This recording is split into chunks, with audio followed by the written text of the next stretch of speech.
Почитувани новинари, почитувани граѓани. На 17 октомври јавно објавивме за секс скандалот кој ја тресе армијата на Република Македонија, во кој се замешани највисоки воени раководители. Немаше никаква реакција на министерот за одбрана и на председателот на Република Македонија. На седница на пратенички прашања, министерот за одбрана јавно пред Ковачевски и пред пратениците потврди дека знаела за овој случај и дека дала исказ во военото разузнавање. Председателот Пендаровски, како и секогаш досега, кажа дека не бил информиран и побара информациите кои ги имаме да ги доставиме до надлежните институции. Бидејќи тој е надлежна институција, јавно се понудив лично да дојдам кај институцијата председател на државата.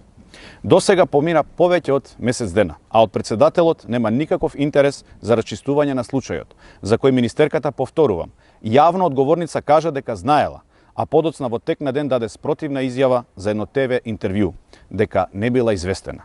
Значи знаела, но не била известена.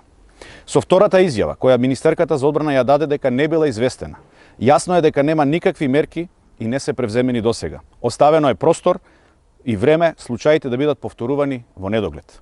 Бидејќи досега нема никаква реакција од Пендаровски за случај во кој во западните армии се носат најстроги санкции, јасно е дека станува збор за одреден договор, пазар или уцена кон него.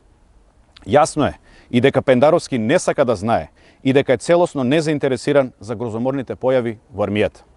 Пендаровски бега од превземање на мерки кон лицата за кои е директно надлежен и нанесува срам на угледот на армијата на Република Македонија, која за разлика од него се уште ужива голема доверба кај граѓаните.